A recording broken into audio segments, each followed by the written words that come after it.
So, I just want to say, I guess all those songs really good.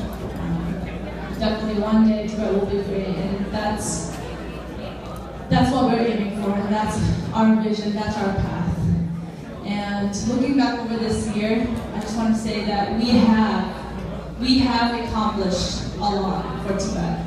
And I know sometimes it might not seem like so because of the ongoing crisis in Tibet, the ongoing violence and the crackdown in Tibet, that it might not seem like we've accomplished, but we have.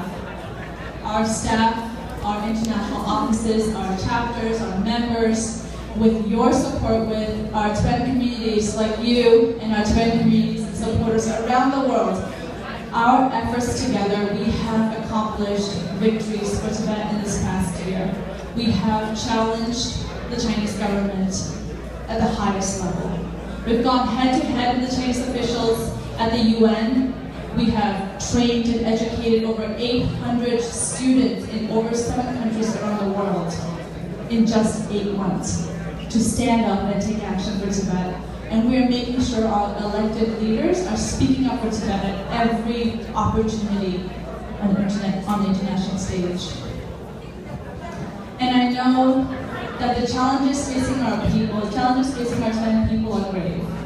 We've all seen the news. Over 130 Tibetans have lit themselves on fire in the most ultimate form of protest against China's repressive rule in Tibet. And just too often we see smuggled footages and images of Tibetans being fired at. Chinese forces firing machine guns at Tibetans peacefully protesting illegal mining. We've seen images and shots and heard news about Tibetans being shot in the head. Shot in the head for taking part in a birthday celebration. A birthday celebration of His Holiness the Dalai Lama, the spiritual leader of the Tibetan people. And just weeks ago, we heard news of Tibetan villagers in Denmark, in eastern Tibet, being shot at by the Chinese forces. For what? For protesting? Peacefully protesting with their thumbs up, right? This is a typical Tibetan gesture of pleading, protesting, pleading for the release of their village leader, and they were shot at. And those injured were detained. Not treated afterwards, but detained and abused while in Chinese police custody. And 5 of those died in police custody. And the Tibetan men in that village, the Tibetan men as in age 12 and older, are being arbitrarily arrested. They're being taken from their homes. And the residents of the village are being put under a heavily guarded, armed surveillance. Our people are going through tremendous suffering. And the Chinese government is showing nothing but barbaric brutality against our people. But our Tibetan people are not giving up. Our Tibetan people refuse to give up, and that is why we can't give up. We can't give up. Our Tibetan people will continue to resist. They'll continue to resist with their raised fist, demanding freedom, demanding human rights.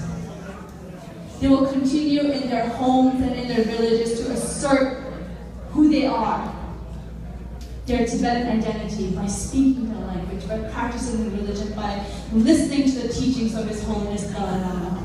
They will do that. And for that, they will face violence from the Chinese government.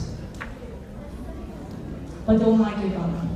And that is why we can't give up. That is why we in exile, we have to take every opportunity, every single opportunity to amplify their voices inside Tibet. We have to take action. We have to step up on our end. We have to take actions on our end. We have to step up to amplify the voices of Tibetans inside Tibet. And I want to say that in this coming year, Students for Free Tibet, we will take action. We have to, because the Chinese government, they're putting everything they got into this. They're putting everything they got into this to erode the political support for the Tibetan people and for His Holiness around the world. You've heard this through about the Confucius Institute. They'll do this to the Confucius Institute. They will do this through lobbying our government. They will do this to the UN that Doma mentioned earlier. And they're going to be putting a lot of money into this. They're going to be putting a lot of money and a lot of people power to do this, to try to erode, to wipe out political support for the Tibetan people and His Holiness around the world. But what SFT, what we're going to do is go head to head with the Chinese officials and the Chinese authorities to challenge their lies. We're going to meet face to face with our government leaders to take on the Chinese officials, to organize and mobilize our students and members around the world in our campuses. We're going to do that. And we're also, at the same time, we're also going to invest in our youth, in our young Tibetans and our non-Tibetan students who want to take action for the movement. And we'll do that. And what we'll do here in New York is we will look to you. We will look to you as our community for support, for your action. And so will all the other Tibetan communities and supporters around the world, because they look to you for your commitment to bring an end to the suffering of our people.